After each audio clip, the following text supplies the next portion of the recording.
गुरुर्ब्रह्मा गुरुर्विष्णुः गुरुर्देवो महेश्वरः गुरुः साक्षात् परब्रह्मा तस्मै श्रीगुरवे नमः।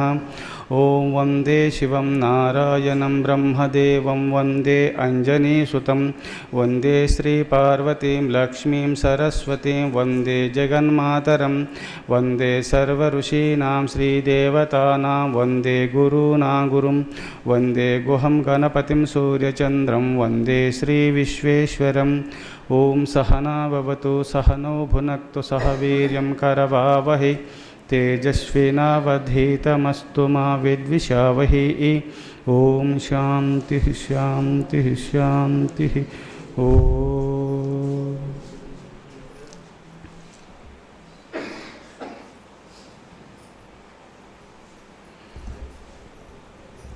భగవద్గీతలో భగవంతుడు మానవులు తరించుట నిమిత్తమై భగవద్గీత అనే ఒక అర్థంలో మన ప్రతిబింబాలు మనం చూసుకునేలాగున మానవులు ముక్తి పొందినారా, ముక్తి పొందలేదా, తరించినారా, తరించలేదా, ఎట్టి సుగుణాలు ఉన్నాయి, ఎట్టి అవగుణాలు తొలగించుకున్నారని తెలియజేయుట నిమిత్తమై భగవద్గీత భగవంతుడే కృష్ణస్తు భగవాన్ స్వయం భగవంతుడే స్వయంగా లోకానికి అందించినటువంటిది భగవద్గీత.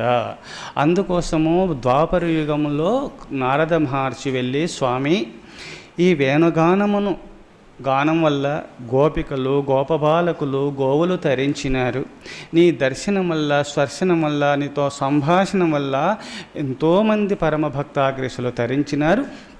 ఈ కలియుగంను వచ్చుతున్నటువంటి కలియుగము మహాపాపభూయిష్టమైంది, వారు తరించడానికి ఏమైనా మార్గం ఉన్నదా, ఏమిస్తున్నారు కలియుగానికంటే నేను భగవద్గీత నా గానము గేయమన్నా గీత అన్నా పాడుట, నేను పాడినటువంటి నేను అందించినటువంటి భగవద్గీతని కలియుగంలో ప్రతి మానవునికి తరుణోపాయము భగవద్గీత మాత్రమే అని ఉపదేశం చేస్తున్నాను. నేను పాడినటువంటి భగవద్గీతను ఎవరు పారాయణం చేస్తారో అట్టివారు పాప విముక్తులైపోతారు. అందులో 13వ అధ్యాయమునందు 8వ శ్లోకం నుంచి 12వ శ్లోకం వరకు అమానిత్వమధం విత్వమహింసాక్షాంతిరార్జవం ఆచార్యోపాసనం చౌషం స్థైర్యమాత్మ వినిగ్రహ ఇంద్రియార్థేషు వైరాగ్యం అనహంకార ఏవ చ జన్మ మృత్యుజరా వ్యాధి దుఃఖ దోషానుదర్శనం అసక్తిరన విశ్వంగః పుత్రదార గృహాదిషు నిత్యం చ సమచిత్వత్వమిష్టానిష్టోపపత్తిషు మయి చాన్యయోగేన భక్తిరైవ విచారిణి వివిక్తదేశ సేవిత్తమరతిర్జన సంసది ఆధ్యాత్మజ్ఞాన నిత్యత్వం తత్వజ్ఞానార్థదర్శనం ఏతజ్ఞానమితి ప్రోక్తమజ్ఞానం యతతోన్యథా అని ఈ 5 శ్లోకముల యందు 20 సుగుణాలు జ్ఞానుల లక్షణాలు భగవంతుడు మీరు జ్ఞానుల అజ్ఞానుల, మేము జ్ఞానులం అనుకుంటున్నారు కదా, జ్ఞానులకున్న లక్షణాలు ఇంతకుముందు కూడా దైవాంశ సంభూతులైనటువంటి వారు అసురాంశ సంభూతులైనటువంటి వారు ఎలానో చెప్పుకున్నాము, భక్తుల లక్షణాలు చెప్పుకున్నాం. ఇప్పుడు జ్ఞానులైన వాళ్ళు ఎలా ఉంటారు, జ్ఞానులైనటువంటి వారికి ఇట్టి సుగుణాలు కలిగి ఉంటారు. 20 సుగుణాలు కలిగి ఉన్నటువంటి వారు జ్ఞానులు. అందుకోసము అమానిత్వమధం విత్వమహింసాక్షాంతిరార్జవం ఆచార్యోపాసనం చౌషం స్థైర్యమాత్మ వినిగ్రహ. అందుకోసం ఈ ప్రథమ శ్లోకంలోనే 9 సుగుణాలు వర్ణించినాడు భగవంతుడు. అమానిత్వ దేహాభిమానాన్ని వదులుకోవాలా జ్ఞాని, దేహ దృష్టిని వదిలేసి ఆత్మదృష్టిని అలవడుచుకోవాలి. దేహాభిమాన పాశేన చిరం బద్ధోషి పుత్రక బోధోహం జ్ఞాన ఖడ్గేన తన్ని కృష్ణి సుఖీ భవ. నువ్వు సుఖవంతుడు సుఖజీవి కావాలి. సుఖం అంటే ఆనందము.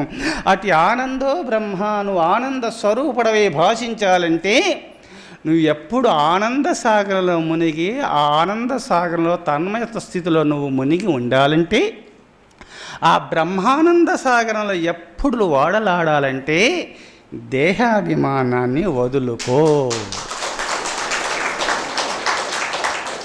నేను స్త్రీని, నేను పురుషుని అని లింగ భేదాలు పెట్టి, కులమత భేదాలు పెట్టేసి కేవలము మానవులు సృష్టించుకున్నటువంటి శాస్త్రాలు ముందు పెట్టుకొని ఆత్మజ్ఞానాన్ని కోల్పోతున్నాడు జీవుడు. అందుకోసమే దేహాభిమానం అనే పాశమనే, ఆ పాశం అంటే ఒక త్రాడు చేత బంధింపబడ్డారు. ఓ జనక రాజర్షిని వశిష్ఠ యోగీంద్రుల వారు జనక రాజర్షుల వారికి ఉపదేశం చేసినటువంటిది. ఇక్కడ ఇది ఒక్క చోట దీని సారాంశం చెప్తున్నాడు. ఇక్కడ అష్టావక్రమునీంద్రుల వారు జనక రాజర్షుల వారికి ఉపదేశం చేసినటువంటిది ఈ శ్లోకమును. దేహాభిమాన పాశేన చిరం బద్ధోషి పుత్రక బోధోహం జ్ఞాన ఖడ్గేన తన్నికృష్ణుషకీ భవ. ఈ దేహాభిమానం అనే పాశాన్ని వదిలేసేసి, అప్పుడు దేహాభిమానం అనే పాశం చేత జీవుడు బంధింపబడ్డాడు. దీని వైరాగ్యం అనే ఖడ్గం చేత దీన్ని ఛేదించు, జ్ఞానం అనే ఖడ్గం చేత దీన్ని ఎవరు ఛేదిస్తారో వారే ఆత్మసుఖాన్ని పొందుతారు. బోధోహం జ్ఞాన ఖడ్గేన, బోధ అంటే జ్ఞానము అనే ఖడ్గము చేత ఛేదించము, అప్పుడు కూడా జీవుడు కైవల్యాన్ని పొందడానికి ఉంటుంది సుమా. అందుకోసమే ఇక్కడ అమానిత్వమధంబిత్వ, అహంకారాలను కూడా మొత్తం తొలగించుకోవాలి. దేహాభిమానాన్ని, కామ క్రోధ లోభము మదము మాశ్చర్యములను జయించిన వాడే ఆత్మజ్ఞానమును పొందటానికి అధికారి అవుతారు అని శ్రీకృష్ణ పరమాత్మ చెప్పినాడు. అందుకోసమే అహంకారం అనేది మాటి మాటికి అడ్డొస్తుంది. నేను నేను నేనంటారు, అది ఊరుకోదు. అందుకోసమే వేదవ్యాస మహర్షుల వారు మహాభారతంలో సమిత్పచితం క్రోధమక్రోధేన నిరస్యతి దేవయాని విజానీతి తేన సర్వమిదం జగత్తు. ఈ జగత్తు అంతటిపైన మీరు విజయాన్ని పొందాలంటే నీ క్రోధాన్ని జయిస్తే చాలు, ఈ జగత్తు అంతటిపైన మీరు విజయాన్ని పొందిన వాళ్ళు అవుతారు. నువ్వు 10 మంది ద్వారా మంచివాని అనిపించుకోవాలన్నా క్రోధాన్ని త్యజిస్తూ, క్రోధం లేనివారు పరమ పావన స్వరూపులు అవుతారు. వాళ్ళు క్రోధం అనే అహంకారం ఎప్పుడు వచ్చేసిందో అన్నీ ఉన్నట్టు వారిలో. అందుకోసమే వీళ్ళు జ్ఞానులా కారా అని కొంచెం తిట్టి చూడాలి. తిట్టి చూస్తే వాళ్ళు ఉలికి పడినారనుక ఇంకా జ్ఞానస్థితిని పొందలేదు. అయితే జ్ఞాని తిట్టినంతమంది ఊరుకోరు. ఎందుకు తిట్టున్నావు నాయన అని చెప్పి సమాధానము ఆ ప్రశ్నేసి వాళ్ళని ఆధ్యాత్మిక మార్గంలో తీర్చిదిద్దుట నిమిత్తమై ఉంటారని తిట్టినారు. కాముగా జ్ఞాని పోడు. జ్ఞానిని అజ్ఞానిని జ్ఞానిగా మార్చుట నిమిత్తమే ప్రయత్నం చేస్తుంటారు. అందుకోసమే జ్ఞానులైనటువంటి వారు సమిత్ప్రతితం క్రోధ మక్రోధేన నిరస్యతి, పొంగుతూ వచ్చుతున్నటువంటి క్రోధమును ఆక్రోధం అనే ఒక నీరు చేత ఎప్పుడు ఆర్పేసినారో, అంటే శాంతమని నీరు చేత ఎప్పుడు ఆపేసినారో, సమిత్ప్రతితం క్రోధమక్రోధేన నిరస్యతి దేవయాని విజానేతి తేన సర్వమిదం జగతు. ఈ జగత్తు అంతటిపైన మీరు విజయాన్ని పొందాలి. 1, 2, 3 కారు. ఈ జగత్తు అంతటిపైన విజయాన్ని పొందాలంటే మీరు క్రోధాన్ని త్యజించండి. క్రోధమే నరస్యాభరణం రూపం, రూపస్యాభరణం గుణః, గుణస్యాభరణం జ్ఞానం, జ్ఞానస్యాభరణం క్షమా. జ్ఞాని కూడా ఒక ఆభరణం ఉన్నది. నరునికి ఆభరణము రూపం. అయితే సద్గుణాలు లేకపోతే ఆ రూపం ఒక పిశాచంతో సమానం.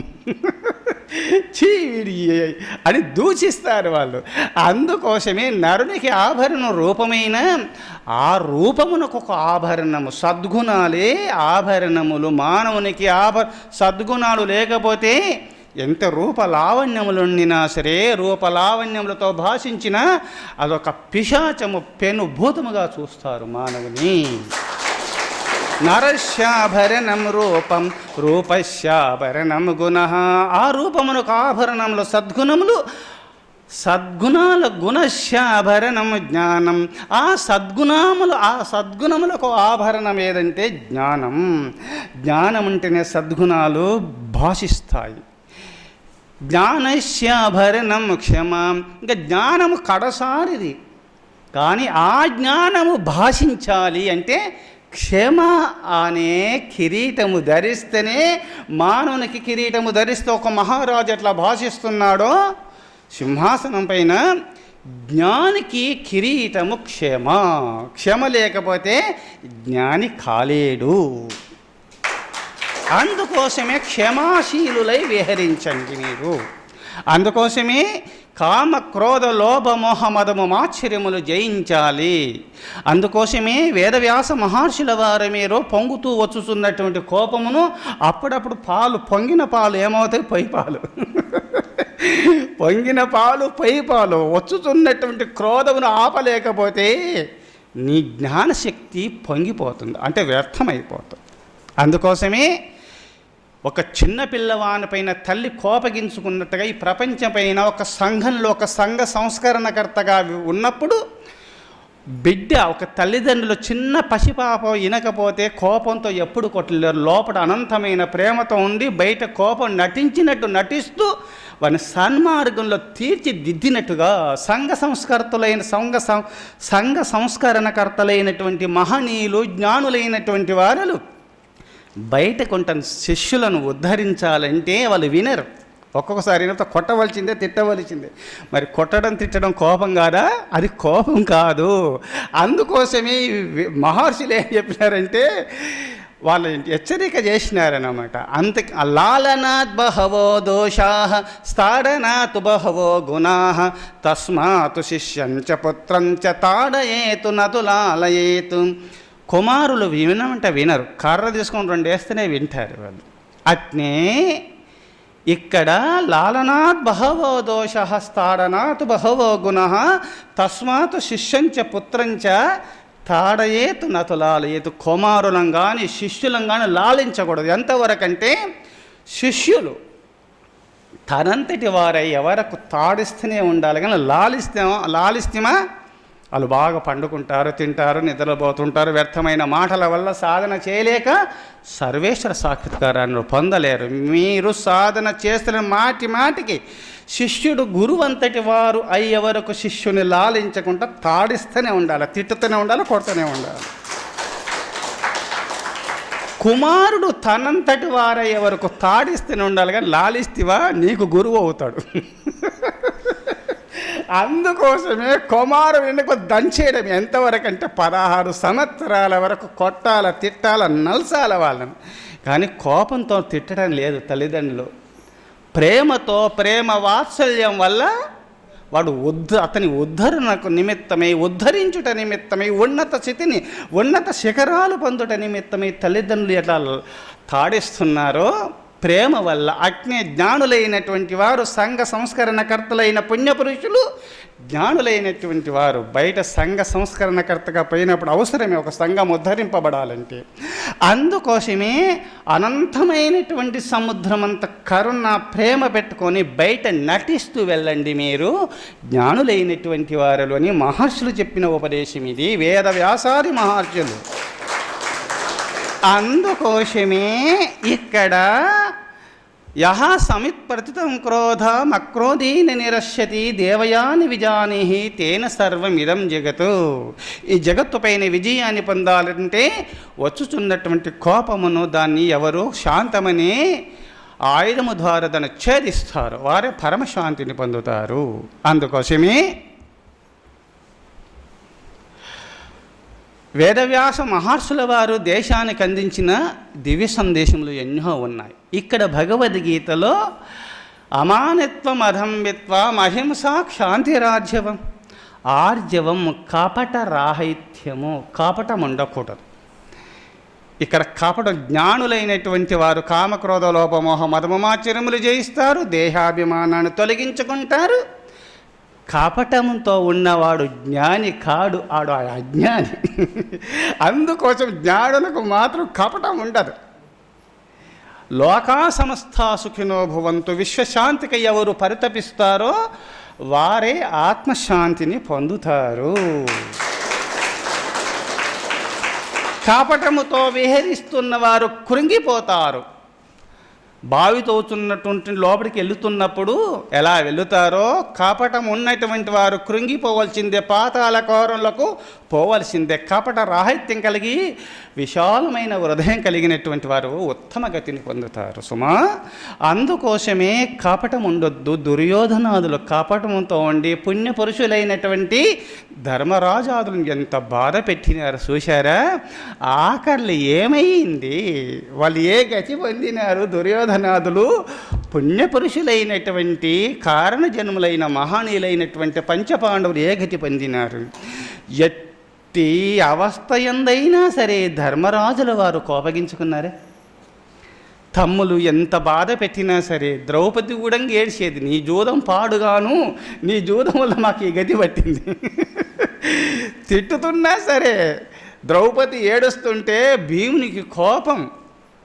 ధర్మరాజుల వారు నవ్వుతూ ఆనందంగా ఉండిపోయేవారు. ఎవరెవరి కర్మ విశేషం బట్టి జరుగుతుంటుంది, అది తప్పే. జూదం ఆడడం తప్పే. ఈనాడు ధర్మరాజు లాంటి వారు ఉన్నారు పుణ్యపురుషులు. ధర్మరాజుల వారిలో ఒక జూదం ఉంటేనే కదా 12 సంవత్సరాలు అరణ్యవాసం, 1 సంవత్సరం అజ్ఞాతవాసం చేసినారు. ఎన్ని నరకాలు అనుభవించినారో అట్నే మీరు జూదం కానీ, పానము కానీ, వ్యభిచారము కానీ, జీవహింసలు ఇవి కలిపి వచ్చిన ధర్మం. ఇంట్లో జూదం ఉండినా సరే మీకు ధర్మరాజుల వారికి పెట్టినటువంటి గతి మీకు పట్టుతుంది. వ్యభిచారం ఉండినా ధర్మరాజుల వారికి ఉన్నటువంటి గతి పడుతుంది. పానం ఉండినా సరే ధర్మరాజుల వారికి ఉన్న గతికి పడుతుంది. మధుమాంసాలు తిన్నా ధర్మరాజుల వారికి పట్టినటువంటి గతి పట్టుతుంది. మీరు ధర్మరాజులే అని ఏదో ఒక్కటి చేస్తున్నాను తప్పే ఉంది, ఎవరు చూస్తున్నారు అని మీరు అనుకుంటున్నారు. మీరు పుణ్యపురుషులే. ధర్మరాజుల వారు పుణ్యపురుషుడే. ఒక్క జూదం ఉన్నందువల్ల ఏ గతి పట్టిందో, భార్య చేత తమ్ముల చేత అవమానాలకు గురి ఏ గతి పట్టిందో, అట్నే మీరు పుణ్యపురుషులే, ధర్మాత్ములే. కానీ ఏదో కొంచెము అలా పోతిరా మీకు మాయ ప్రవేశిస్తుంది, అధపాతాల లోకంలో తొక్కుతుంది మాయ మిమ్మల్ని. స్వామి ధర్మరాజుల వారు కారణజన్ముడు కదా, కారణజన్ములు మాయలో ప్రవేశించరు కదా, మరి ఎందుకైనా ప్రవేశించినాడు? ఆనాటి ధర్మము ఒక క్షత్రియుడు, ఒక మహారాజు, ఒక రాజును, యువరాజు కానీ రాజులు కానీ ఎవరైనా సరే యుద్ధానికి పిలిచినా రావాల్సిందే, జూదానికి పిలిచినా రావాల్సిందే. లేకపోతే ఓడిపోయినామని చెప్పి పత్రము రాసి ఇవ్వాలి. ఆనాడి ధర్మం అది. యుద్ధానికి పిలిచినా రావాల్సిందే. ఓడిపోతే నువ్వు నాకు స్వాధీనం అయిపో, ఆ దేశం నాదే, నువ్వు ఏలుకొప్పో, నా బంటువు నువ్వు, అంతే. ఇలాంటి ఆనాడు ఒక్క రాజకీయ స్థితిలో ఆనాడు ఓడినవాడు ఓడించిన వానికి దాసుడు కావాలి. అందుకోసమే జూదానికి పిలిచినా యుద్ధానికి పిలిచినా రావాల్సిందే. అందుకోసమే దుర్యోధనుడు పిలిచినాడు కావున, వచ్చినాడు కావున. మాయాజూదంలో ధర్మాత్ములకు ఎప్పుడు ధర్మము తోడుంటుంది. అయినా అక్కడ మాయాజూదము, మాయాజూదంలో ఓడినా మహేశ్వరుడైన శ్రేష్ఠుడు ఎప్పుడు వెంటనే ఉన్నాడు చూశారా. అడవిలో ఉండినా, ఇంట్లో ఉండినా, ఎక్కడుండినా సరే పరమేశ్వరుని వదలలేదు. అరణ్యంలో ఉన్న పరమశాంతంతో జీవించినారు. నవరత్న ఖచ్చిత సింహాసనం పైన దుర్యోధనుడు ఉండినా ఏడుస్తూ జీవించినాడు. అధర్మ మార్గంలో పోతున్నటువంటి వారికి ఎన్ని సంపదలుండినా సరే ఏడుస్తూ జీవించవలసిందే, తప్పదు. ధర్మ మార్గంలో పయనిస్తున్నటువంటి పుణ్యపురుషులు వాళ్ళకి ఏం లేకున్నా సరే ధర్మం రక్షిత, ధర్మాన్ని అనుసరిస్తూ మీరు వెళితిరా సర్వావస్థల యందు ధర్మము కాపాడుతుంది. అందుకోసమే అరణ్యంలో పంచపాండవులకు ఎన్నో కష్టాలు పెట్టినాడు దుర్యోధనుడు. అయినా కృష్ణార్పణమస్తు అనేవాడు ధర్మరాజాదుల వారు. అందుకోసమే అప్పుడప్పుడు బాధ వచ్చి ఏడుస్తూ ఉండేది ద్రౌపది మాత. అంశతూలిక తలపం పైన నిద్రిస్తున్నటువంటి వారులు మీరు గడ్డి పరకల పైన నిద్రిస్తున్నారు, నీ జూదము పాడుగాను అని ఏడుస్తుంటే, ద్రౌపది ఎందుకు ఏడుస్తున్నావమ్మా, ఏడవద్దు, బాధపడకూడదు. హస్తినాపుర సింహాసనము దుర్యోధనుడు, హస్తినాపుర సింహాసనం పైన దుర్యోధనుడు కూర్చున్నాడని నీకు ఏడ్చినా, ఆకులాలలో తింటూ అరణ్యవాసము చేస్తున్నామని నీకు బాధ, ఎప్పుడు బాధపడకు, ధర్మో రక్షిత అన్నాడు. ఎక్కడ ధర్మం ఉంది, ధర్మం ఎక్కడ రక్షించిందంటే ధర్మదేవత భగవంతుడు భక్తులకు కొంచెం పరీక్ష పెడతాడు. ద్రౌపది ఓర్చుకోండి అన్నాడు.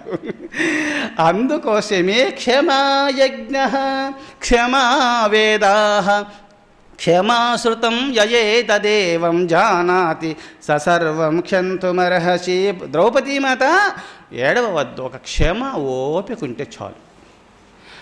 ఋగ్వేదం యజుర్వేదము సామవేదములు, ఋగ్వేదము యజుర్వేదము సామవేదము అథర్వణ వేదములు చదివి వేదముల యొక్క సారాంశాన్ని మొత్తం ఆపోహన చేసి ఆచరించిన పుణ్యపురుషుడు ఏ స్థితిని పొందుతాడో సర్వావస్థలు యందు ఆ పరమేశ్వరుని స్మరిస్తూ ఓపికతో ఉంటే చాలు 4 వేదాలు చదివిన పుణ్యముని మీరు సంపాదించిన వాళ్ళు అవుతారు. క్షమా యజ్ఞా క్షమా వేదా. ఈనాడు యజ్ఞయాగాదులు చేస్తున్నారు ఎన్నో. అన్ని యజ్ఞయాగాదులు ఒక క్షమ ఓపిక ఉంటే చాలు, మీకు అన్ని యజ్ఞయాగాదులు చేసిన వాళ్ళు అవుతారు. 4 వేదాలు చదివిన ఫలితాన్ని పొందుతారు. క్షమాశ్రుతం ఈశఖేన కట ప్రశ్నముండమాండోక్య తైతిరి ఐతిరేయంచ చాందుక్యం బృహదారణ్యకం దశోపనిషత్తులే కాదు 108 ఉపనిషత్తులు ఆధ్యాత్మిక సంపద అందించిన ఉపనిషత్తులను కూడా అన్ని విని ఆచరించిన పుణ్యపురుషులు మీరవుతారు. 4 వేదాలు విని ఆచరించిన పుణ్యపురుషులు మీరవుతారు. క్షమా యజ్ఞ క్షమా వేద క్షమాశ్రుతం యయేతదేవం జానాతి ససర్వం క్షంతుమర్హసి. ఒక క్షమ అనేది ఒకటి ఉంటే చాలు, మానవునికి ఇవన్నీ సిద్ధిస్తాయి. కాలక్రమేణా తొందరపడొద్దు. మామిడి చెట్టు పెట్టగానే పండ్లు ఇవ్వదు సుమా, తొందరపడొద్దు. అందుకోసమే నాకు నేను చెట్లు పెట్టినాను, నాకు వెంటనే మామిడి పండ్లు రాలేదు అనుకుంటారా? లాభం లేదు. పూర్వకాలంలో ఒక కోతులు గ్రామాలకు వెళుతూ వినబడుతుందా? కరెంటు పోయింది, అందరికి వినబడుతున్నదా? ఇంకా సౌండ్ పెంచుతాను. పూర్వకాలంలో కోతులు ఒక అరణ్యంలో ఉండి గ్రామాలకు వెళుతూ మామిడి పండ్లు దోపిడీ చేసినాయి. కొన్ని మామిడి పండ్లు చెట్లెక్కి ఆ పండ్లను దొంగిలిస్తున్నందువల్ల వాళ్ళు పండ్లు మేము ఎంతో కష్టపడి పెంచుకున్నాము చెట్లను, ఆ ఫలాదులు తినాలని చెప్పి మేము తినకుండా పండ్లు మాగే వరకు మేము ఓపికతో ఉంటే తస్కరిస్తారా మీరు? రాళ్ళు తీసుకుని కొట్టినారు, ఎంటబడ్డారు ఆ గ్రామస్తులు అందరు. అవి చిన్న పోయినాయి. ఈ మానవుల దగ్గరికి పోయి ఊరికే అడుక్కు ఎందుకు, మనమే ఒక మామిడి వనం పెంచుదామని చెప్పి అక్కడక్కడ మామిడి పండ్లను తిని ఆ పీచులను తిని అక్కడ పీచులను వదిలేస్తారు కదా మొట్టకాయలని, ఆ పీచులను అక్కడ పారేస్తే అక్కడిని ఏరుకొచ్చుకున్నాయి. ఈ మాట్లాడు కమిటీ పెట్టినాయి, అవి ఏర్పాటు చేసుకొని ఆ మామిడి అన్ని పీచులు తెచ్చుకొని అరణ్యంలోనే మంచి సారవంతమైన భూమి చూసినాయి. అక్కడ గుంట తోడి చెట్లు విత్తనాలు నాటినాయి, మంచి ముహూర్తంలో స్టార్ట్ చేసేసినాయి. అయినా అప్పుడు సరే మరి మంచి ముహూర్తంలో స్టార్ట్ చేసినాం కదా, మంచిది కదా, ఏమన్నా మరో రోజు ఏమన్నా గింజ వచ్చిందా మొలక వచ్చిందా అని చూసినాయి. రాలేదు. మళ్ళీ ప్రతిరోజు పోయి చూస్తూ ఉన్నాయి. మళ్ళీ ప్రతిరోజు పోయి మొలకొచ్చిందా అని తీయడం మళ్ళీ పెట్టడం. ఇక్కడ ఈ భూమి స్థలం సరిలేదు, ఇంకో చోట పెడదామని ఇంకో దగ్గర గుంట తీసి పెట్టినాయి, ఇంకో దగ్గర గుంటలు తీసి పెట్టినాయి. తీయడము ఇంకో దగ్గర పెట్టడము, అక్కడ తీయడం ఇంకో దగ్గర పెట్టడం. ఆ పీచులు ఎండిపోయినాయి, మొలకలు రాలేదు, చెట్లు రాలేదు, క్షుద్బాధ నివారణ దాంట్లో కాలేదు. చూశారా? ఒకే చోట సాధకులైనటువంటి వారు ఈ 2 చేతులను ఇట్లా రాపిడి చేసినప్పుడు ఇట్లా వేడి పుట్టుతున్నదో, మీరు ఒకే నామమును ఒకే స్థలమున ఎప్పుడు పరమాత్మ ధ్యానము పరమాత్మ చింతన ధర్మాచరణ కలిగి మీరు మాట తప్పకుండా సన్మార్గ ప్రవర్తకులై మీరున్నప్పుడు ఒక జ్ఞానాగ్ని ఉదయిస్తుంది మీకు. జ్ఞానాదేవతే కైవల్యం. జ్ఞానం వల్ల జీవుడు ముక్తి పొందుతాడు. అందుకోసమే కోతులలాగా ఈరోజు ఒక దేవుణ్ణి, రేపు ఒక దేవుణ్ణి, ఈరోజు ఒక గురువుని, రేపు ఒక గురువునని, ఈ సమయాలు ఈ ముహూర్తాలు సరిలేవు, ఆ ముహూర్తాలు సరిలేవు, ఇవి కాదు. భక్తునికి ఎప్పుడు సుదినములు, అశుభ దినములు లేనే లేవు. ఏనాడు సూర్యుడు ఉదయించడో ఆనాడు అశుభదినము. ఎప్పుడు భక్తునికి శుభదినమే. ఏనాడు పరమాత్మ ధ్యానాన్ని చెయ్యవో, పరమాత్మను స్మరించవో, ఆనాడు దుర్దినముగా మీరు లెక్కించుకోండి అని మన మహర్షులు చెప్పినారు. మరి సుదినములు ఈ దినములని ఎట్లంటే అజ్ఞానులైనటువంటి వారికి నిర్ణయించినారు. వాళ్ళు సంవత్సరం పొడుగు పరమాత్మ చింతన చేయలేరు. అందుకోసం సోమవారము, శుక్రవారములు, గురువారములు, బుధవారములు, కార్తీక వైశాఖ మాసములను మొట్టమొదలు శ్రావణ ముఖ్యములను శుక్రవారము నట్టులే సోమవారమందు భక్తితో పూజించు వారికి ముక్తినిత్తు అన్నారు భగవంతుడు. అందుకోసమే ఈ సుదినములన్నీ ఎవరికంటే అజ్ఞానులకు మాత్రమే. వాళ్ళు ఎప్పుడు చేయలేరు. సోమవారం వచ్చింది పూజ చేతాం, శుక్రవారం వచ్చింది, మాఘమాసం వచ్చింది, కార్తీక మాసం వచ్చింది, వైశాఖ మాసము, శ్రావణ మాసములని ఈ మాసములు ఎదురు చూస్తూ అట్టి సుదినముల ఏందైనా సరే పరమేశ్వర ధ్యానము చేయుచున్నటువంటి పుణ్యపురుషులకు సమస్త పాపనుడు విముక్తులై ముక్తి పొందుతారని పురాణములు యందు చెప్పబడింది. ఎప్పుడో ఒక్కసారి చెత్తంతా సంపాదించినారు, ఎప్పుడో సంవత్సరానికి ఒకసారి నిప్పు పెట్టినారు. అంత కాలిపోతుందా లేదా? ఈ అజ్ఞానులైనటువంటి వారికి పరమాత్మ చింతన చేయలేక గురువుల మాటలు వింటూ ఏమో ఆ సంవత్సరానికి ఒకసారిగా వెంకటేశ్వర స్వామి దర్శనానికి శ్రీశైలము అలా వెళ్దామని ఒక్కసారి వెళుతూ ఆ సుదినములు ఎందొక నిష్ఠతో ధ్యానం చేస్తేనే సమస్త పాపముల నుండి విముక్తులై పరమేశ్వర సాక్షాత్కార దర్శనాన్ని పొంది కైవల్యాన్ని పొందుతున్నారు అజ్ఞానులే. మీరందరూ మధుమాంసాలు మానుకొని దీక్షాపరులై ధర్మాచరణ పరాయణులై పరమాత్మ చింతన చేస్తున్న మీకు మోక్షమున్నదా లేదా? లేని వాళ్ళు ఎవరో చేతులెత్తండి. చెప్పలేరు. ఇక్కడ ఉన్నవాళ్ళు ఎవరో చేతులెత్తండి, అందరూ ఎత్తగలుగుతారు. అందుకోసమే శతకోటి జన్మ సృకుతై 100 కోట్ల యొక్క పుణ్యాన్ని ప్రోగు చేసుకొని పవిత్రమైన మానవ జన్మను పొంది మహేశ్వరుని పొందటానికి పరితపిస్తున్న మీరంతా పుణ్య పురుషులు. ఇంతటితో మీరు ఆగకుండా ఇప్పుడు కృష్ణ పరమాత్మ చెప్పినటువంటి జ్ఞాన సంపద పొంది తీరాలి మనం. అప్పుడు భగవంతుడు నేను చెప్పిన మాటలు వింటున్నారు, ఆచరిస్తున్నారని ఆనంద పారవశ్యంలో మీ చెంతకు భగవంతుడు వస్తాడు. భగవత్ స్వరూపులుగా తీర్చిదిద్దుతాడు. ఒక వంకర కర్రను ఒక వడ్రంగికిస్తే చక్కన చేస్తాడు. వంకర కర్రను చక్కటి కర్రను వంకర చేసే దివ్యత్వం ఉంది. భగవంతుడు నమ్ముతున్నటువంటి వారికి దుర్గుణాలు వంకర గుణాలు ఉన్నా దాన్ని చక్కన చేస్తాడు. భగవంతునిలో ఉన్న దివ్యత్వం అలాంటిది. మీరు భగవంతుడికి అంకితంగా అయింది అంతే చాలు. అమానిత్వమదంబిత్వామహింసా క్షాంతిరార్జవం, అమానిత్వమదంబిత్వామహింసా క్షాంతిరార్జవం. అహింసా ధర్మమును, అహింసా పరమో ధర్మ, అధర్మ ప్రాణినాం వదః. ప్రాణులను వధించడమే అధర్మము. మధుమాంసాలు మానుకొని అహింసావ్రతాన్ని పాటించి పరమేశ్వరుని స్మరించడమే ధర్మము. మధుమాంసాలు తింటూ మాధవుని వదిలేసి విస్మరించడమే అధర్మమని వేదమాత లోకానికి అందించిన దివ్య సందేశము. అందుకోసమే మనము అహింసావ్రతాన్ని పాటించాలి. అహింసావ్రతం అనగా మనస కర్మణ వాచ, వాక్కు చేత కఠినోక్తులు పలకవద్దు, క్రియము చేతుల ద్వారా ఒక ప్రాణిని బాధించకండి, మనసులో కూడా ఇతరులు చెడిపోవాలని సంకల్పం కూడా రావద్దు.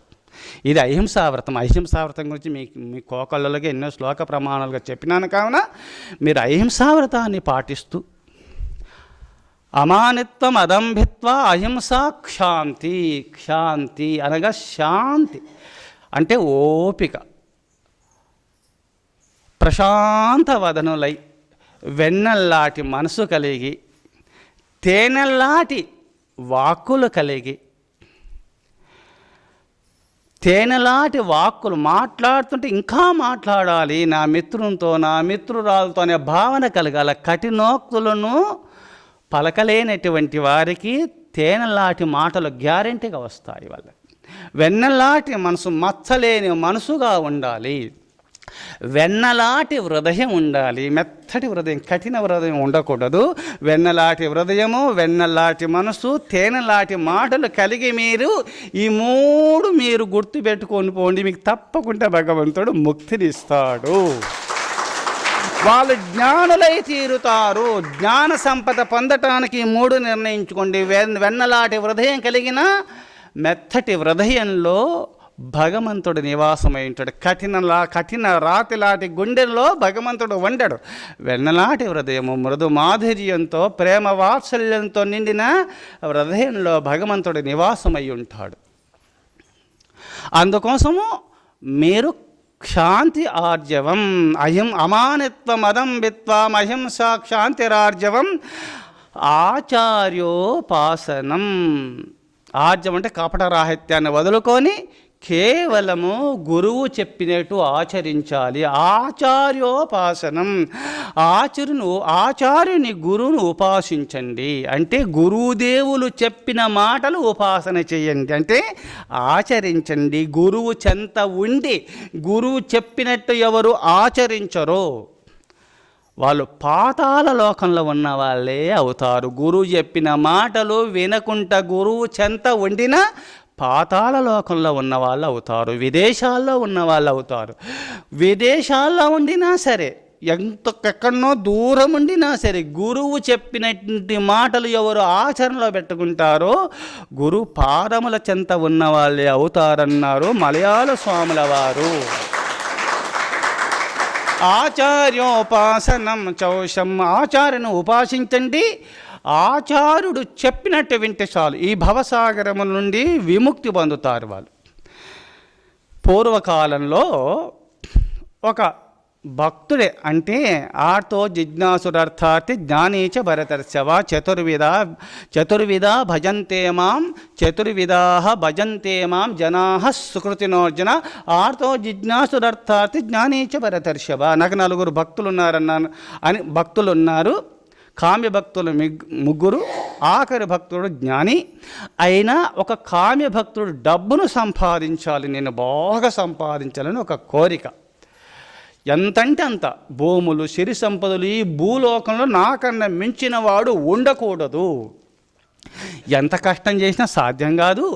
బ్రహ్మ గురించి వరాన్ని పొందాలని తపస్సు చేసినాడు, గొప్ప తపస్సు చేసినాడు. ఇంత అంత కాదు, చాలా సంపదలు కావాలని బ్రహ్మ గురించి తపస్సు చేసినాడు. బ్రహ్మ వరాన్ని పొందినాడు. ఎన్నో భూములు, 100,000 ఎకరాల భూమి నాకు కావాలని కోరుకున్నాడు. అన్ని సంపదలు కూడా బ్రహ్మదేవుడు ఇచ్చినాడు. స్వామి, నాకు ఇన్ని భూములు ఇచ్చినావు కదా, దాన్ని దున్నటానికి మానవుల సాధ్యం కాదు. నేను చెప్పినట్టు ఒక క్షణకాలంలో భూములు దున్నుతూ విత్తనాలు వేస్తూ అన్ని పనులు చేసేలాగున ఒక బ్రహ్మరాక్షిని నాకు పంపాలి అని మళ్ళీ వరాన్ని కోరుకున్నాడు. నేను 2 వరాలు కోరుకుంటున్నా. ఈ భూలోకంలో నాకన్నా మించిన వాడు, గొప్ప సంపదలో గొప్పవాడు ఉండకూడదు. భూములు సిరి సంపదలు ఎక్కడైనా సరే ఆ భూములు దున్నటానికి, అన్ని పనులు చేయటానికి మనుషులు కావాలి కదా. అంతమంది మనుషులను, జీతగాలను ఎక్కడ తెస్తాను, ఏమి బతిలాడాలి, అది నాకు కర్మ. అందుకోసం ఒక పెనుభూతను, ఒక బ్రహ్మరాక్షసుని పంపితే అన్ని పనులు నేను చెప్పగానే క్షణకాలంలో తీర్చి దిద్ది నా దగ్గరికి వచ్చేవారు ఒక్క బ్రహ్మరాక్షసుని పంపు అని బ్రహ్మదేవుని కోరుకున్నాడు 2వ వరాన్ని. తదస్తు అని బ్రహ్మదేవుడు వరం ఇచ్చినాడు. అదృశ్యమైనాడు. బ్రహ్మరాక్షసి ఎంత వచ్చింది. అకస్మాత్తుగా బ్రహ్మవరం వల్ల అన్ని గ్రామస్తులు అందరూ కూడా వచ్చేసేసినారు, భూములు ఇచ్చేసినారు. ఆ బ్రహ్మవర ప్రభావం వల్ల మరి భూములు దున్నాలంటే మనుషులు కావాలి కదా. బ్రహ్మరాక్షసికి ఈ భూములన్నీ మొత్తం చెట్లు చెదారాలు లేకుండా సాధనం చేసి రాపంటే ఒక్క రోజులో మొత్తం సాధనం చేసి వచ్చేసింది. మరోజు మొత్తం విత్తనాలు వేసి రాపు అంటే విత్తనాలు వేయడము. ఈ విధంగా అప్పుడప్పుడు చెప్పుతూ ఒక 10 రోజులు పనులు చెప్పేసినాడు. ఏ పనులు లేవు. బ్రహ్మదేవుడు చెప్పుతూ ఒక నాయన, నీ వరానికి నీ యొక్క తపస్సుకు సంతసించి వరాలు ఇచ్చినాను, కానీ బ్రహ్మరాక్షసుని నువ్వు కోరుకుంటున్నావు. పనులు ఎప్పుడు పనులే చెప్పాలి, పనులు చెప్పకపోతేవా నీ పని పడుతుందని బ్రహ్మ ముందే చెప్పినాడు. నిన్ను మృంగేస్తుంది, జాగ్రత్త. ఇన్ని నాకు 1000 ఎకరాలు ఉన్నాయి, ఇంకా పని ఎంత చేసినా సరే పనే ఉంటుంది బ్రహ్మదేవా అన్నాడు. పిలుచుకొచ్చినాడు. 10 రోజులు ఏదో పని చెప్పినాడు. పని పని పని పని అంట పడుతుంది. ఏదో ఒక పని చెప్పి గురువు దగ్గరికి పరిగెత్తినాడు. గురుదేవా, నీ ఆపద కాలంలో రక్షించే దైవము నువ్వే. బ్రహ్మవరం ఇచ్చినాడు.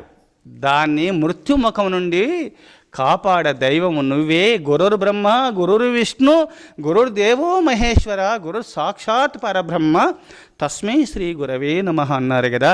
నువ్వు పరబ్రహ్మంగా నేను భావిస్తున్నాను. ఆ బ్రహ్మ దేవుడు ఆ బ్రహ్మ రాక్షసుని పంపినాడు, ఆ మృత్యుముఖం నుండి నన్ను రక్షించు అంటే జ్ఞాన దృష్టితో చూసినాడు. త్రికాల జ్ఞాని కావున నాయనా నీ ఇంటి ముందు కొన్ని త్రాట చెట్లు ఉన్నాయి కదా అని చెప్తూ చిన్న ఎవరికి ఆశ్రమంలో ఎవరు కొన్ని వినబడకుండా దగ్గర కూర్చుంటూ అన్ని వివరాలు చెప్పినాడు. నువ్వు వెళ్ళమన్నాడు. ఆ ఇంటికి వెళ్ళగానే బ్రహ్మ రాక్షసుడు వచ్చేసి నాకు పని చెప్పంటే గురుదేవులు చెప్పిన మాట ప్రకారంగా ఈ త్రాట చెట్టు ముందు ఇంటి ముందు త్రాట చెట్టు ఉంది కానీ త్రాట చెట్టు ఎక్కువ అన్నారు. అది పైకి ఎక్కింది. చెప్పు పని అంటే దిగమన్నాడు, పని చెప్పంటే ఎక్కమన్నాడు. నీకు ఎప్పుడు ఎక్కడం దిగడం ఇదే పని అని చెప్పినాడు. ఆ పరమ భక్తుడు గురువు చెప్పిన మాటలు ఎక్కడం దిగడం ఇదే పని, నీకు ఇంకా నేను చెప్తున్నాను ఆజ్ఞ అన్నాడు. ఎక్కడం దిగడం ఇదేం పని నుంచి ఆ బ్రహ్మరాక్షసి పారిపోయింది.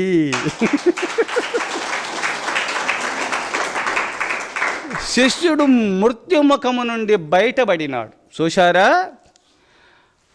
పెనుభూతము మనసు ఇంద్రియాలు ఒక్కరు ఎంతోమంది ఆ అరిషడ్ వర్గములు అన్నీ కూడా ఎంటబడుతున్నాయి బ్రహ్మరాక్షసులు. దాంట్లోకి ఏదో పని మంత్రజపం, గురుదేవులు ఇచ్చిన మంత్రజపము చేసుకుంటూ పరమాత్మ ధ్యానము చేసుకుంటూ గురువు చెప్పినటువంటి సలహా ప్రకారంగా ఎవరు పోతారో ఈ మాయాజాలములన్నీ విచ్ఛిన్నమైపోతాయి. సూర్యుడు ఉదయించినప్పుడు చీకట్లు తొలగినట్లులా, సూర్యుడు ఉదయించగానే చీకట్లు తొలగినట్టుగా గురుదేవులు చెప్పినటువంటి మాటలు ఎవరు ఆచరిస్తారో మాయాజాలములు మటుమాయమైపోయి మహేశ్వర స్వరూపుడై భాషించటానికి గురుదేవులు చెప్పినట్టు ఆచరించడమే అది దివ్యోపదేశాన్ని.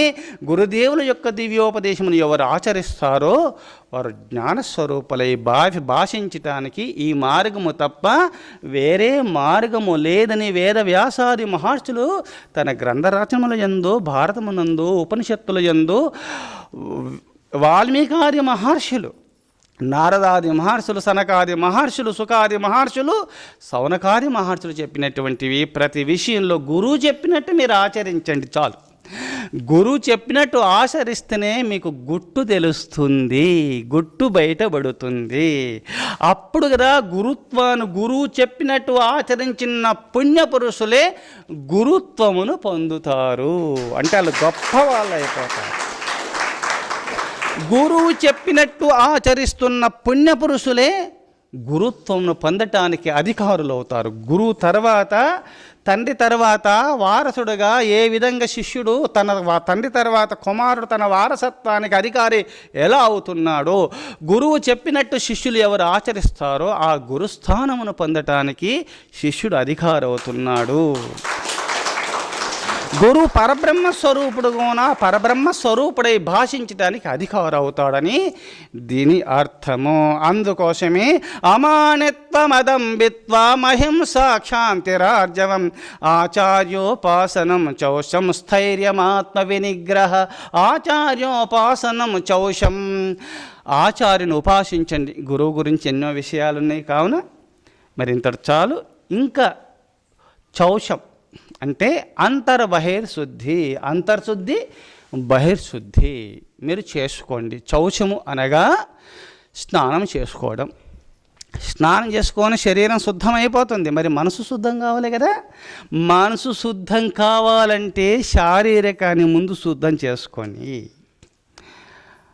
శరీర నియమం ప్రావుః బ్రాహ్మణామానుసంవృతం. శరీర నియమం ప్రావుః బ్రాహ్మణామానుసంవ్రతం మనో విశుద్ధాం బుద్ధించ దైవమాహురత్వం ద్విజాః అని వేదవ్యాస మహర్షుల వారు మహాభారతంలో ఈ శ్లోకాన్ని చెప్తాడు. ఓ సాధకులారా, మీరు ఈ శరీర వ్రతము మానవ వ్రతము దైవ వ్రతాలని రెండు ఉన్నాయి. ఈ మానవ వ్రతము పూర్తి చేసుకున్న వారే దైవ వ్రతమును పొందటానికి అధికారులు అవుతారు. ఈ మానవ వ్రతమును దైవ వ్రతమును పూర్తి చేసుకున్న వారే జ్ఞానమును పొందటానికి అధికారులు అవుతారు. శరీర నియమం ప్రావుహు బ్రాహ్మణమానుసంవ్రతం. ఇది శరీరాన్ని శుద్ధం చేయుట జలాదుల చేత శరీరాన్ని శుద్ధము నడుచుకొనుట, ఇది మానవ వ్రతము. అంటే స్నానాలు చేసుకొని ఉదయం మధ్యాహ్నం స్నానాలు చేసుకొని ధూపదీప నైవేద్యాలు ఇస్తూ భగవంతుని అర్చిస్తూ పూజిస్తాం కదా, ఇది మానవ వ్రతం. స్నానము చేసుకొనుట మానవ వ్రతము. మనోవిశుద్ధాం బుద్ధించ దైవమాహోరత్వం ద్విజః. మనసును శుద్ధము నడుచుకొనుట, బుద్ధిని శుద్ధము నడుచుకొనుట, ఇది దైవ వ్రతము. మనసును ఎట్ట శుద్ధం చేయాలి? అది అగుపడితే కదా దాన్ని తోమటానికి. శరీరం ఉంది, స్నానం చేస్తున్నాము, దీన్ని స్నానం చేస్తున్నాము, మైల తీసేస్తున్నాము, చెమటలు తీసేస్తున్నాము, సబ్బు పెట్టుకుంటున్నాం, జలాదుల చేత శరీరాన్ని శుద్ధం చేసుకుంటున్నాం. బుద్ధి అగుపడదు కదా, మనసు అగుపడదు కదా, దాన్ని ఏ విధంగా శుద్ధము నడచాలి? అద్భిర్గాత్రానుశుద్ధ్యంతి మనసత్యేన శుద్ధ్యతి విద్యా తపోభ్యాం పోతాత్మ బుద్ధిర్జ్ఞానేన శుద్ధ్యతి. అద్భిర్గాత్రాన్ని శుద్ధ్యంతి, జలాదుల చేత శరీరాన్ని శుద్ధమనర్చుకొనబడుతుంది, శుద్ధమైపోతుంది. శరీరం శుద్ధము కావాలంటే స్నానాదుల చేత శుద్ధమవుతుంది. అద్భిర్గాత్రాన్ని శుద్ధ్యంతి మనసత్యేన శుద్ధ్యతి. మనసు కూడా శుద్ధము కావాలంటే కేవలం సత్యవాక్య పరిపాలన వల్ల, సత్యవాక్కుల వల్ల మనసు శుద్ధమైపోతుంది. మనసత్యేన శుద్ధ్యతి. మనసు సత్యవ్రతమును పూని సత్యవాకులు ఎవరు పలుకుతుంటారో మనసు శుద్ధమైపోతుంది. మనసు శుద్ధం కావాలంటే, మనసు శుద్ధం చేయడానికి ఇంకా శ్లోక ప్రమాణాలు చాలున్నాయి, సమయం లేదు. కావున ఈ మనసు శుద్ధం కావాలంటే సత్యవాక్య పరిపాలన కలిగి ఉన్నటువంటి వారికి మనసు శుద్ధమవుతుంది. మనసత్యేన శుద్ధ్యతి విద్యా తపోభ్యాం పూతాత్మ. ఆత్మశుద్ధం కావాలంటే విద్య తపస్సులు, బ్రహ్మ విద్య, ఉపనిషత్తులు చదువుకొని లేదా గురువు చెప్పినట్టు ఏది ఆచరిస్తూ ఉంటారో, వేదశాస్త్ర పురాణములు ఎందు చెప్పినట్టు ఆచరించడమే బ్రహ్మ విద్య. ఈ విద్యను అభివృద్ధి చేసుకుంటూ తపస్సు చేసుకుంటూ బ్రహ్మచర్యం జపోర్మౌనం నిరాహారత్వమేవచ ఇత్యేతత్ తపసోరూపం సుఘోరం సుదురాసదం మనస్సేంద్రియానాంచ ఐకాగ్రం పరమంతపః. బ్రహ్మచర్యము జపము మౌనము నిరాహారములు కలిగి కామక్రోధలోభమోహమదము ఆచరములు జయించి కర్మేంద్రియములను జయించి అంతఃకరణ శుద్ధి కలిగి జ్ఞానేంద్రియాలను అదుపులో పెట్టుకున్నటువంటి వారు తపస్సులు అంటారు వాళ్ళను. బ్రహ్మ విద్యను అభివృద్ధి చేసుకుంటూ వేదశాస్త్రాలు పురాణాలు చెప్పినట్టు ఆచరిస్తూ తపస్సు చేసుకున్న వారికి ఆత్మ శుద్ధమైపోతుంది. విద్యా తపోభ్యాం పూతాత్మ బుద్ధిర్జ్ఞానేన శుద్ధ్యతి. బుద్ధి శుద్ధంగా అంటే జ్ఞానం వల్ల బుద్ధి శుద్ధమైపోతుంది. ఈ బుద్ధి సరిలేదంటారు, జ్ఞానం లేదు నీకు అంటారు. ఆ జ్ఞానం వల్ల బుద్ధి శుద్ధమైపోతుంది. అందుకోసమే అట్టి శుద్ధ చైతన్య స్వరూపులు కావాలి అని చెప్పి ఇట్టి ఆచరణ కలిగి మీరు ఉండండి అని కృష్ణ పరమాత్మ అర్జునుని నిమిత్త మాత్రునిగా పెట్టుకొని మనందరికి అందించిన దివ్య సందేశం ఇది. అర్జునునికి కాదు చెప్పింది భగవద్గీత, మన అందరికి అర్జునునికి నిమిత్త మాత్రంగా పెట్టుకొని దేశానికి అందించినాడు. ఏమి ఆ రణరంగంలోకి పోయినాడు, ఆడు యుద్ధం జరుగుతున్నది, భగవద్గీత 701 శ్లోకములు ఎలా చెప్పినారు అంటున్నారు. అక్కడికి పోగానే కృష్ణ పరమాత్మ అక్కడ వెళ్ళేసినాడు. ఆ ఏరుసేనల మధ్యలో రథాన్ని నిలపగానే ఏడ్చినాడు. వెంటనే అకస్మాత్తుగా ఈ సృష్టిని మొత్తం ఆపేసేసినాడు. నిశ్చేష్టులై దుర్యోధనాదులు కర్ణాది వీరులు అందరూ ఒక్కరేమిటి, అక్కడ అందరూ ఉన్నారు. అంటే కర్ణుడు అక్కడ కాదు, ఇక్కడనే కాదు, ఆ రణరంగంలో లేనప్పటికైనా నివాసంలో ఇంట్లో ఉండినా ఈ సృష్టిని మొత్తము ఈ 14 భువనాలు మొత్తం నిశ్చేష్టులుగా చేసేసినాడు. అక్కడనే కాదు, అక్కడ కేవలం వేదవ్యాసాది మహర్షులు, ఆంజనేయ స్వామి మున్నగు పరమ భక్త అగ్రేశ్వరులకు ఆ భగవత్ చింతన చేస్తున్నటువంటి వారికే వాళ్ళకి మేలక ఉన్నది, సత్యం గ్రహిస్తున్నారు పుణ్యపురుషులు తప్ప.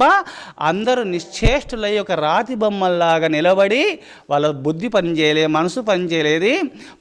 మనకు గాఢ స్వప్న స్థితిలోకి, జాగ్రత్త స్వప్న సుషుప్త్యావస్థలోకి వెళ్ళినప్పుడు గాఢ నిద్ర ఉంటే ఏం తెలుసుకోలేము. సృష్టి మొత్తం అంతా సుషుప్తి అవస్థలోకి వెళ్ళిపోయినట్టు నిశ్చేష్టులైపోయినారు. అప్పుడు భగవద్గీతను ఉపదేశం చేసినాడు అర్జునునికి శ్రీకృష్ణ పరమాత్మ.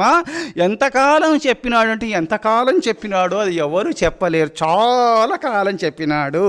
చెప్పి చెప్పి చెప్పి నష్టో మోహ స్మృతిర్లబ్ధ తత్ప్రసాదాన్మయాచ్యుత స్థితోస్మి గత సందేహ కరిష్యే వచనం తవ.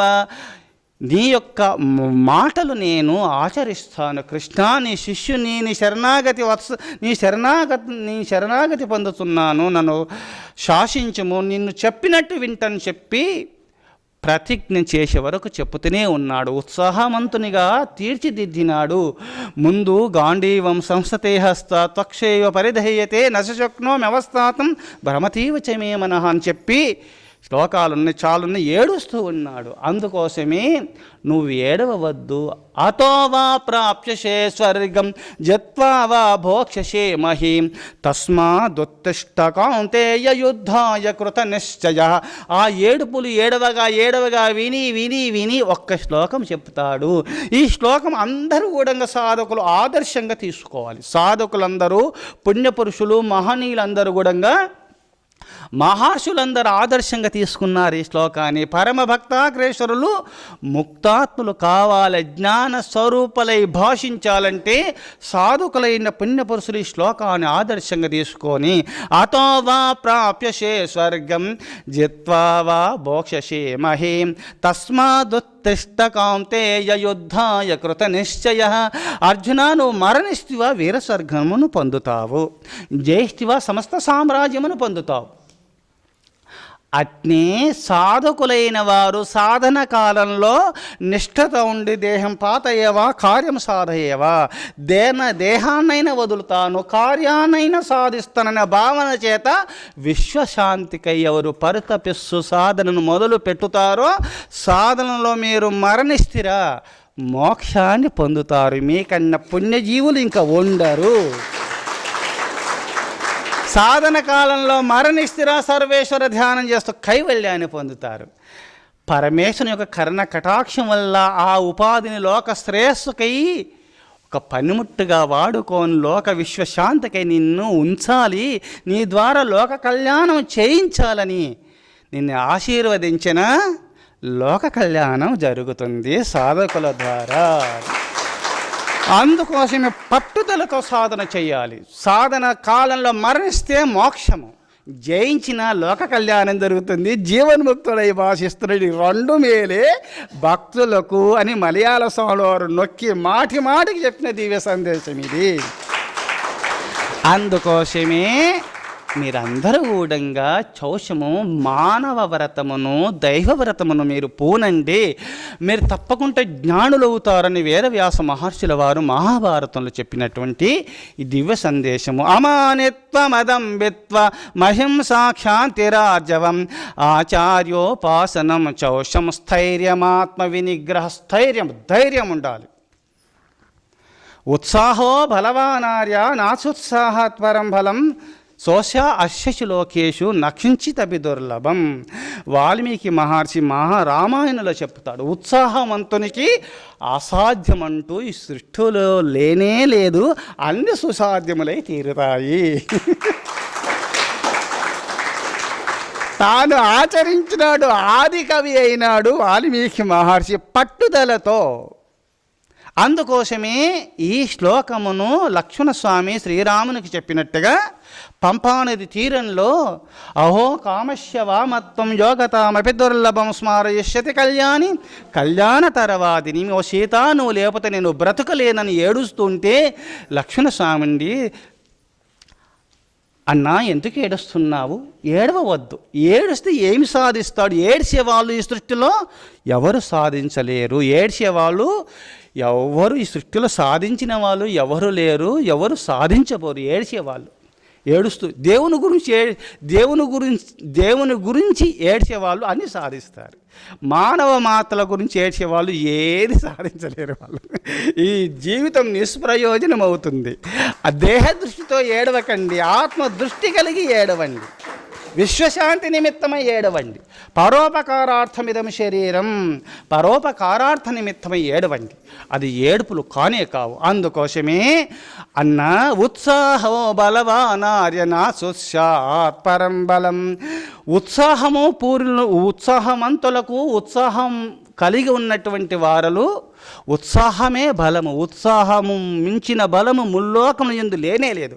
ఉత్సాహవంతునికి అన్ని సాధ్యమవుతాయి అన్న ఉత్సాహో బలవానార్య నాచుత్సాహాత్ పరం బలం శోష్య అశ్యశిలోకేషు నకించిదపి దుర్లభం. ఉత్సాహమే గొప్ప బలము. ఉత్సాహవంతునికి సృష్టిలో అసాధ్యమంటూ లేదు. అన్ని సుసాధ్యములు అయి తీరుతాయి. పురుష ప్రయత్నం దైవానుగ్రహం. అందుకోసము మీరు ఉత్సాహం కలిగి ఉండండి. ఉద్యమ సాహసం ధైర్యం బుద్ధిశక్తి పరాక్రమ షడేతే ఎత్ర వర్తంతే తత్ర దైవం ప్రసీదతి. భగవంతుడు కరెంటు ఉన్నది, కరెంటు బల్బులో నూటల ఫేస్ ఉన్నది. అర్థం కరెంటు ఉన్నప్పటికైనా బల్బు ఎలగదు సుమా. ఆ రెండు బల్బులో మాత్రం బయట టచ్ అంటాయి. అందుకోసమే బలుపులో మాత్రము ఆ మెరుగుడు పువ్వుకు ఆనినప్పుడు అట్లా ప్రకాశింపబడుతుందో, జీవుడు పరమాత్మను ధ్యానించినప్పుడే జ్ఞానప్రకాశ స్వరూపుడై భాషిస్తాడు ఈ జీవుడు. అందుకోసమే మీరు జ్ఞాన స్వరూపులై భాషించాలంటే జీవాత్మ పరమాత్మను ధ్యానం చేయాలి. ఈ అర్తు వెళ్ళి నూటలు వెళ్ళి పేసు ఏకమైనప్పుడే కదా. పేసు లాంటి వారు భగవంతుడు, నూటలు లాంటి వారు జీవాత్మకి ఏ శక్తి లేదు. నూటలు పట్టుకోండి, అది మట్టిలో అవి పెడతారు, అలా పట్టుకుంటారు. దానికి ఏమైనా ఉనికుందా? లేదు. అయితే ఆ కరెంటుకు టచ్ అయిన తర్వాత అర్తును కొడుతుంది నిన్నది. అప్పుడు జీవాత్మ పరమాత్మ స్వరూపుడవుతాడు, అనంతమైన శక్తి స్వరూపుడవుతాడు. అందుకోసమే జీవాత్మ పరమాత్మ ధ్యానము చేసినప్పుడే జ్ఞానప్రకాశ స్వరూపుడవుతావు. నీలో జ్ఞాన జ్యోతి వెలగటానికి, బలుపు ఎలగాలంటే నూటలు పేసి ఏకమైనప్పుడే కదా. అర్థు కరెంట్ ఏకమైనప్పుడు. అట్నే జీవాత్మ అర్థులాంటి వాళ్ళు, నూటల్లాంటి వారు, కరెంటు లాంటి వారు, పేసులాంటి వారు, పరమాత్మ. మీరు జీవాత్మను పరమాత్మలో ఐక్యం చేయాలంటే మీరు ఎప్పుడు కూడా జీవాత్మ పరమాత్మ స్వరూపుడై భాషించాలంటే పరమాత్మ ధ్యానం చేసుకోండి. అనగా ఇక్కడ 6 గుణాలు, సద్గుణాలు కలిగి ఉన్నటువంటి వారి యొక్క హృదయంలో భగవంతుడు భాషిస్తాడు. నూటలు పేసి ఏకమై బలుపులో రెండు కలిసినప్పుడే బలుపు ప్రకాశించినట్టులా అందరిలో పరమాత్మ ఉన్నాడు. అందులో కరెంట్ ఉంది, కానీ ఏకం కాలేదు, అది ఎలగలేదు. అట్నే మీ అందరిలో అజ్ఞానిలో పరమాత్మ ఉన్నాడు, సుజ్ఞానిలో పరమాత్మ ఉన్నాడు. కానీ సుజ్ఞాని జీవేశ్వరుని ఐక్యత కలిగిస్తున్నాడు. జీవాత్మ పరమాత్మలో ఐక్యం చేసినందువల్ల జీవేశ్వరులై అనగా జీవన్ముక్తుడై భాషించినందువల్ల లోకోద్ధారకుడుగా భాషిస్తున్నాడు జ్ఞాని. అందుకోసమే ఉద్యమ సాహసం ధైర్యం బుద్ధి శక్తి పరాక్రమ షడేతే యత్ర వర్తంతే తత్ర దైవం ప్రసీదతి. ఇక్కడ ఈ 6 సుగుణాలు కలిగినటువంటి వారి హృదయంలో ఉద్యమ, పురుష ప్రయత్నం చేసుకోండి. సాహసం కలిగి ఉండండి. ఏది సాహసము? నీలో ఉన్నటువంటి కామక్రోధ లోభ మోహ మదము మాచరములు జయించుటమై, నీ అంతఃకరమును జయించుట నిమిత్తమై నీలో ఉన్నటువంటి దుర్గుణను అణిచిపారేసేయి. ముందు నీ దుర్గుణాలపైన పరాక్రమం కలిగి ఉండు, భావ్య ప్రపంచపైన కానీ శాంతి కలిగి ఉండము. సర్వత్ర శాంతి ప్రేమలు కలిగి ఉండడమే పరాక్రమ సుమా. అంతర్శత్రులను జయించి సర్వత్ర శాంతి ప్రేమలు ప్రకటించడమే నిజమైన పరాక్రమము. ఉద్యమ సాహసం ధైర్యం శక్తి, ఉద్యమ సాహసం ధైర్యం కలిగి శక్తి పరాక్రమం. ఉద్యమ సాహసం ధైర్యం బుద్ధి శక్తి పరాక్రమ. ఈ అన్ని గూఢంగా ఉద్యమ సాహసం ధైర్యం సాహసవంతులై ఉండండి. పెరికి పందలుగా నిర్భయత్వమే మోక్షము, పెరికితనమే నరకం అన్నాడు వివేకానంద స్వాముల వారు. నిర్భయత్వమే మోక్షము, పెరికితనమే నరకము. అందుకోసం వివేకానంద స్వాముల వారు పాదయాత్ర చేయుచుండగా ఒక చెట్టు కింద కూర్చున్నప్పుడు ఒక కోతి ఎక్కిరించింది. అది నన్ను పైన దూకుతుందో ఏమని చెప్పి పరిగెత్తినాడు. ఆ కొమ్మపై నుంచి కిందికి దిగి ఎంత పరిగెత్తుకుంటూ తరుముతుంది వివేకానంద స్వామిని. అది ఎప్పుడొచ్చి కరుస్తుందా అని చెప్పి ఏడుస్తూ పరిగెత్తుతున్నాడు. ఆ పక్కల ఒక రైతుల వారు, కర్షకుల వారు భూమిని దున్నుతూ, మిత్రమా రక్షించు, కోతి ఎంటబడుతుందని అరిచినాడు. అప్పుడు నుండి స్వామి ఆగండి, ఓ రాయి పట్టుకోండి, అది కోతి స్వభావము సహజము స్వామి, ఒక రాయి పట్టుకొని విసిరేయ అన్నాడు. రాయి తీసుకుని విసిరేసి అది పరిగెత్తింది. ప్రకృతి మీరు పరిగెత్తుతుంటే తరుముతనే ఉంటుంది, దాని స్వభావము. మీరు భగవంతుని ఆధారంగా తీసుకొని నిర్భయులై మీరు నిలిచినారనుకో, ప్రకృతి పరిగెడుతుంది భక్తిని ముందు. అది సత్యము. మీకు మంచిని మాయను జయించే ఒక ఉపాయము చెప్తాను, ప్రకృతిని జయించే ఉపాయము. 2 మాటల్లో చాలు. సూర్యుడు ఉదయించినప్పుడు మీరు పడమర వైపు మళ్ళినారనుకో, మీ నీడ దూరం ఉంటుంది. ఒక ఆయన ఆ నీడను జయించాలి, నీడను దాటుతానని చెప్పి పరిగెత్తినాడు. ఒక్క అడుగేస్తే ఒక్క అడుగు, దూకితే దూకుతుంది, ఎగురితే ఎగురుతుంది, పరిగెత్తుతుంది నీడను. ఆ నీడను జయించాలంటే ఈ సృష్టిలో ఎవరికి సాధ్యం కాదు. పరిగెత్తుతున్నాడు అడవిలో, దాన్ని దాటుతాను. ఒక మహర్షుల వారు అక్కడ ఉన్నాడు. ఏమైనా ఆయన ఆ పరిగెత్తుకుంటూ వస్తుంటే దివ్య దృష్టితో చూసినాడు. ఏమైనా పరిగెత్తుతున్నావు అంటే నేను ఈ మాయను అంటే నీడను దాటుతాను అన్నాడు. పరిగెత్తుకుంటూ వచ్చిన అలసిపోయి ఉన్నాడు కావున అప్పుడుండి, నాయనా ఎందుకు పరిగెత్తుతున్నా, నీ నీడను దాటుతాను స్వామి. ఎంత దాటినా, ఎంత పరిగెత్తుకుంటున్నా, కిలోమీటర్లు నేను పరిగెత్తుకుంటూ వచ్చినా నాకన్నా ముందు పోతుంది స్వామి, దాన్ని జయించే మార్గం ఉన్నదా అని పాదాలు పట్టుకొని నేను ప్రతిజ్ఞ చేసిన, దీన్ని దాటుతానని. దీన్ని దాటే శక్తి నాకు లేదు. నీరు త్రికాల జ్ఞానులు కదా స్వామి. ఈ నీడను దాటే, నీడంటే మాయ, అక్కడ ఛాయాచిత్రము. ఈ నీడను దాటే శక్తి నాకు ఇవ్వండి స్వామి, నేను ఉపాయం చెప్పండి అంటే, నాయనా దీన్ని దాటడం కాదు, ఆ నీడ నీ పాదాలెంబడి పరిగెత్తుకుంటూ వచ్చేలాగా చేస్తా, నేను చెప్పినట్టు ఆచరిస్తావా అన్నాడు. నీ పాదపద్మంలో సాక్షిగా నేను ఆచరిస్తా. ఆ సూర్యుని వైపు పోనైనా నీ ఎంబడి వస్తుందా నీడ అని చెప్పేసినాడు. చూశారా, భగవంతుని వైపు మీరు వెళ్ళండి. భగవంతునికి విముఖులై వెళ్ళినంత కాలము మాయ ముందుగా ఉంది, మాయను జయించలేకపోయినారు. మాయ ఒక్క అడిగేస్తే నీకన్నా ముందు ఉంది ఆ మాయ. కానీ మహేశ్వరుని వైపు నువ్వు పరిగెడుతూ పోతుంటే, ఆ భగవంతుని దర్శించాలని ముందు పోతుంటే నీడ మాయ నీ ఎంబడొచ్చింది. మాయ మీ పాద దాసి అయి మీ ఎమ్మడు పరిగెత్తుకుంటూ వచ్చేసి మీ భృత్యులై మీ సేవకులై మాయ మీ సేవ చేయాలి, మీ ఎంట ఉండాలి, మీరు చెప్పినట్టు వినాలంటే దైవీ వేష గుణమయీ మమ మాయా దురత్యయ మామేవయే ప్రపద్యంతే మాయామేతాంతరంతితే. అర్జున, నా మాయను ఎవరు దాటలేరు ఈ సృష్టిలో. కానీ సంపూర్ణమైన నన్ను ఎవరు శరణాగతి పొందుతారో ఈ మాయను అవలీలగా దాటుతారని భగవంతుడు అభయమిచ్చినాడు. అందుకోసమే సూర్య భగవాను వైపు మీరు నడుస్తుంటే ఆ ఛాయాచిత్రము నీడని ఎమ్మడి వచ్చినట్టుగా భగవంతుని నమ్ముకున్న పరమ భక్తులకు ఈ మాయాజాలములను ఏమి చేయలేదు. నీకు దాసోహం అంటే నీ ఎమ్మడితే వస్తుంటుంది. ఈ ప్రకృతి మీ ఎమ్మడి రావాలా, మిమ్మల్ని అనుసరించాలంటే పరమాత్మ నమ్ముకోండి చాలు అని భగవంతుడు చెప్పినటువంటి దివ్య సందేశం ఇది. భగవద్గీతలో క్షమా ఉద్యం కలిగి ఉండండి, అమానిత్వం అదంబిత్వం అహింసా క్షాంతిరార్జవం ఆచార్యోపాసనం శౌచం స్థైర్యమాత్మ వినిగ్రహ. స్థైర్యం కలిగి ఉండండి, ఆత్మ నిగ్రహం కలిగి ఉండండి. అనగా అహం బ్రహ్మాస్మి, అయమాత్మ బ్రహ్మ, ప్రజ్ఞానం బ్రహ్మ, తత్వమసి. ఆత్మ సర్వత్రా నిమిడీకృతమైన పరబ్రహ్మమే నేను. ఆత్మదృష్టి కలిగి ఉండండి, దేహ దృష్టిని వదులుకొని ఆత్మదృష్టిని కలిగి ఉండండి.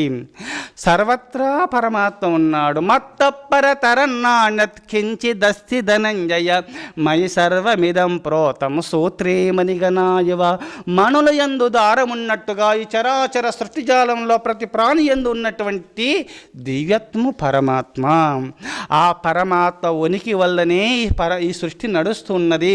పూర్వజన్మ జీవులకు పూర్వజన్మ కర్మ విశేషమును బట్టి ఈశ్వర సర్వభూతానాం వృద్ధేశేర్జున తిష్టతి భ్రామయన్ సర్వభూతాని యంత్రారూఢాని మాయయ. వారి వారి యొక్క పూర్వ కర్మలను బట్టి వారి హృదయ పద్మంలో నివాసుండనే వాళ్ళని నేను నడిపిస్తున్నాను. ఆ మనుల యందు దారం ఉన్నట్టుగా చరాచర సృష్టి జాలంలో ఉన్నటువంటి చైతన్య పరబ్రహ్మము నేనే అని పరమాత్మ చెప్పినాడు కదా. మరి మమైవాంశో జీవలోకి అన్నాడు కదా. పరమాత్మ నా అంశనే ప్రతి ప్రాణి అని భగవంతుడు చెప్పుకున్నాడు కదా. స్వామి, ప్రతి ప్రాణి నువ్వైనప్పుడు మరి నేనెవరు? నేను కూడా నువ్వే కదా స్వామి అనే భావన చేత ఈ జీవుడు నీ అంశనే నేను.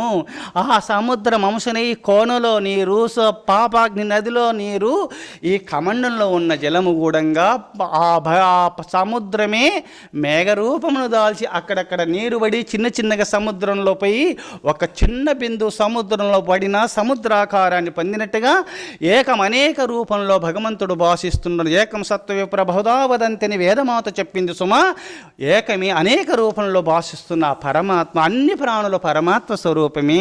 అన్ని ప్రాణులు అన్ని గూడంగా కోణలో నీరు, ఆ గుంటలో నీరు అయినట్టుగా ఈ జీవాత్మలు అక్కడక్కడుండి ఉద్ధృతమైన జలపాతముల ద్వారా ఆ ఉపనదులోకి ప్రవేశించి ఉపనదులన్నీ జీవనదిలో ప్రవేశించి జీవనదులన్నీ కూడా సముద్రంలో కలిసినట్టుగా మనము పురుష ప్రయత్నమే నది ప్రవాహంతో నది ప్రవాహ రూపేణ పరిగిడినట్టు పరమాత్మ ధ్యానము చేయుచుండగా వెళ్ళి సముద్రంలో నీరు కలిసినట్టుగా జీవాత్మ పరమాత్మ ధ్యానం చేయడమే పరమాత్మలో ఐక్యమైనట్టు ఈ జీవుడు.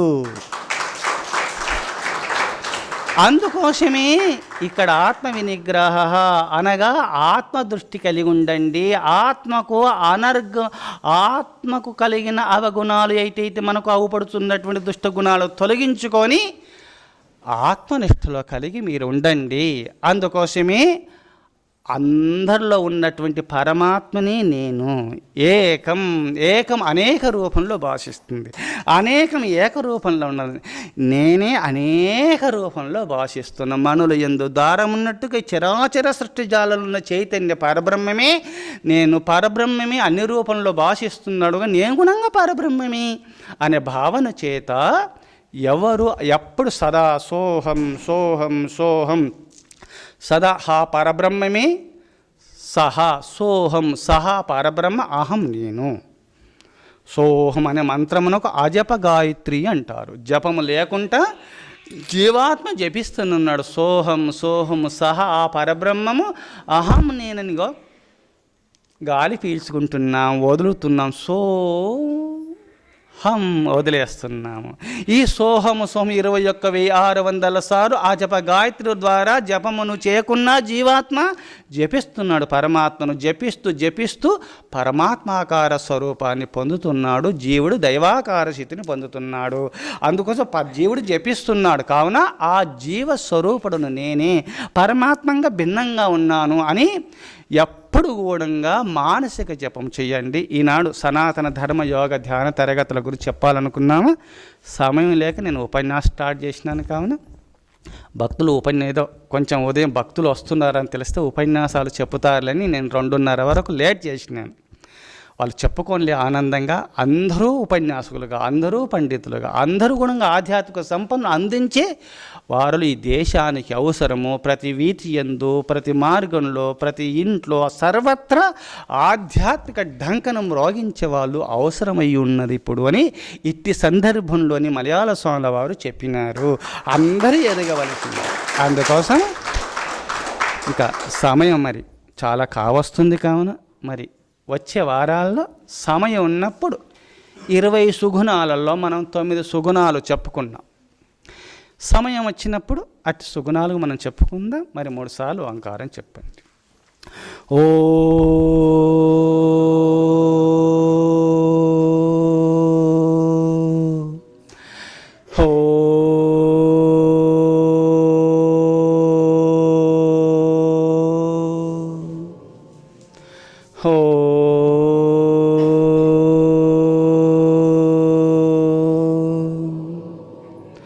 ఓం సహనావవతు సహనో భునక్తు సహ వీర్యం కరవావహి తేజస్వినావధీతమస్తు మా విద్విషావహి. ఓం శాంతి శాంతి శాంతి. శంభో శివ శివ శివ శివ శివ శివ. నారాయణ నారాయణ నారాయణ. ఓ దైవమతము ప్రతిష్ఠితమగునుగాక, కరుణామతము వృద్ధి నందునుగాక, శాంతిమతము స్థాపితమగునుగాక, సత్యమతము స్థిర ప్రతిష్ఠిత నందునుగాక, సనాతన ధర్మమతము ఉద్ధరింపబడునుగాక, ఋషిమతము వర్ధిల్లునుగాక, స్వాతంత్ర్యమతము జయించునుగాక, జ్ఞానమతము వ్యాపకమగునుగాక, కలిమతము అంతరించునుగాక, అహింసావ్రతము స్థిరస్థాపితమగునుగాక. ఓం తత్సత్. హరిహర తనయా నమో నమో,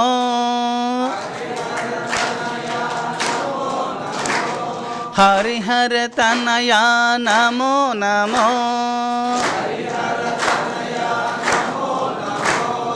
ఆత్మస్వరూప నమో నమో,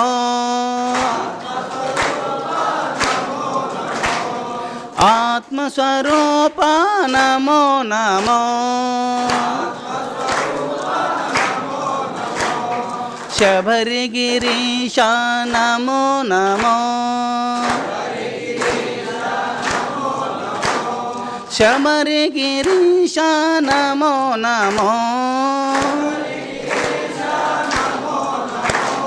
శబరిగిరీశ నమో నమో, భక్తపాలక నమో నమో, భక్తపాలక నమో నమో, హరిహర తనయా నమో నమో, హరిహర తనయా నమో నమో, ఆత్మస్వరూప నమో నమో, శబరిగిరీశ నమో నమో, శబరిగిరీశ నమో నమో, భక్తపాలక నమో నమో, హరిహర తనయా నమో నమో, హరిహర తనయా నమో నమో, హరిహర తనయా నమో నమో. జై భక్తవత్సల భగవానికి జై, జగన్మాతా కీ జై, పార్వతీ పరమేశ్వరులకు జై, లక్ష్మీనారాయణులకు జై, వాణి బ్రహ్మదేవులకు జై, జై సనాతన ధర్మమునకు జై. హర హర మహాదేవ శంభో.